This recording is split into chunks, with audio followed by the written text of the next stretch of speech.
Susan, si anak pertama keluarga Cemara ini. Halo guys, welcome back. Yang ini ada Dinda, adikku yang nomor 2 dengan kehidupan dunia mayanya. Coba lihat saja. Kalau ini Nazira Hasna, adikku nomor 3 dengan mimpinya untuk menjadi seorang penyanyi. Dan ini ada Sakila, adikku yang gemar sekali membaca. Kalau ini yang paling kecil ada si cantik-cantika dan indahnya Senja yang menjadi pemanis akan keluarga ini.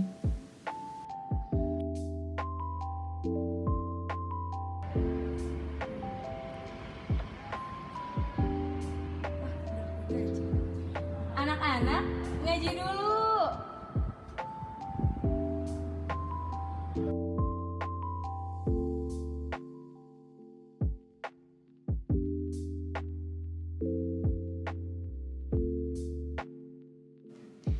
Mama adalah seorang pengajar di salah satu SD luar negeri. Hah?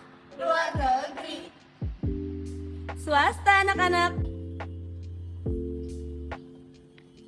Sayang-sayangku, di mana ada kehidupan, di situ pasti ada pendidikan. Dan mama mau anak mama semuanya menjadi pejuang dalam pendidikan. Pendidikan sebagai gejala sekaligus upaya memanusiakan manusia itu sendiri. Dengan itu, pendidikan adalah upaya sadar untuk mengembangkan potensi-potensi yang dimiliki manusia, melahirkan teori-teori pendidikan.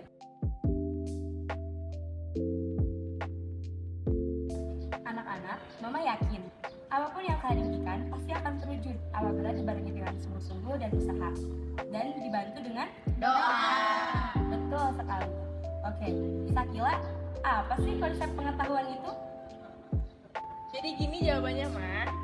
Ilmu pengetahuan dapat diartikan sebagai hasil dari mengetahui objek-objek di alam nyata dengan jalan pengamatan. Nah, jadi gini mah, katanya ada 4 jenis pengetahuan dan kebenaran yang diperoleh atau dimiliki oleh manusia. Yang pertama, pengetahuan biasa atau awam, yaitu pengetahuan dari orang sekitar. Yang kedua, pengetahuan ilmiah, yaitu orang yang menyebutkannya dengan sains. Yang ketiga, pengetahuan filsafat. Dan yang keempat, yang terakhir, pengetahuan religi yang berasal dari agama. Masya Allah, bagus anak-anak. Sekarang mama mau tahu mimpi kalian apa sih? Sebagai seorang kakak, tentunya aku harus lebih kuat dan juga lebih tangguh akan menjalani kehidupan ini.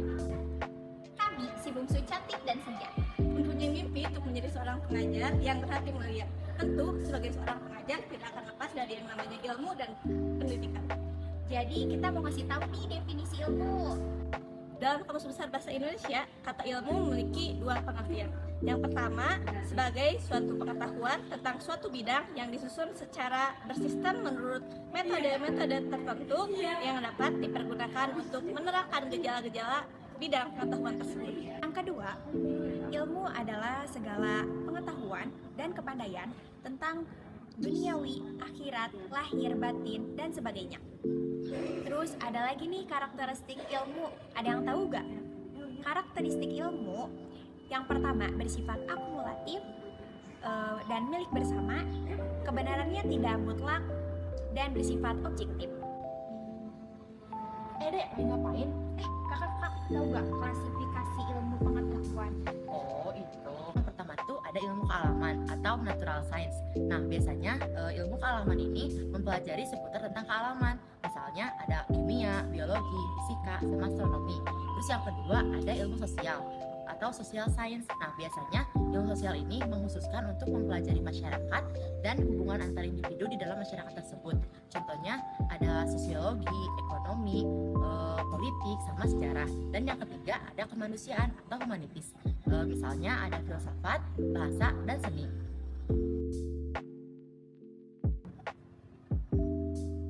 Aku suka membaca karena dengan cara itulah aku dapat mengenal dunia. Nah, di sini aku bakal jelasin sama kalian apa aja sih ciri ilmu pengetahuan menurut Randall dan Bakar. Mengemukakan bahwa yang pertama, hasil sains bersifat akumulatif dan milik bersama.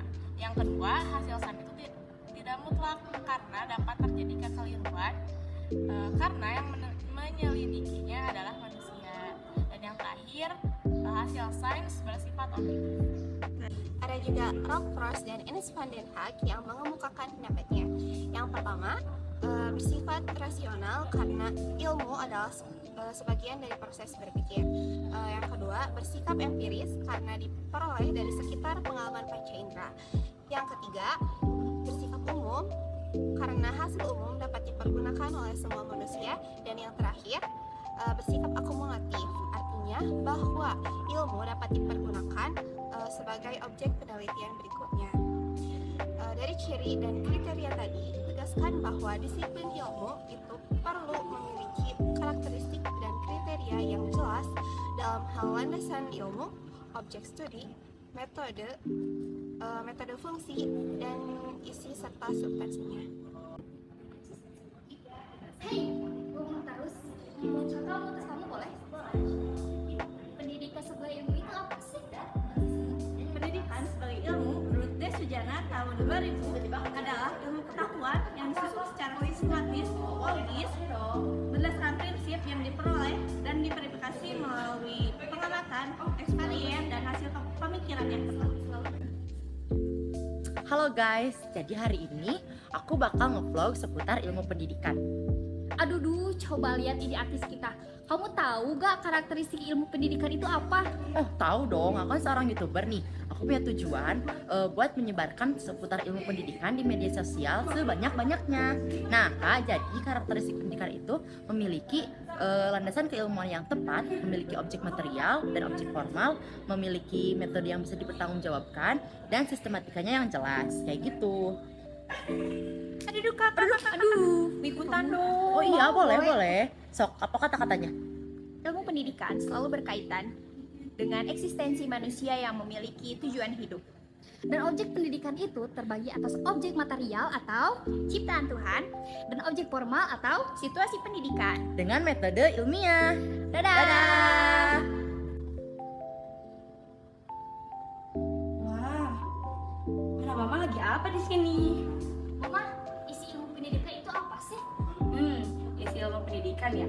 Sama seperti ilmu lainnya, ilmu pendidikan dapat berupa konsep, aksioma, lalu model, dan sebagainya.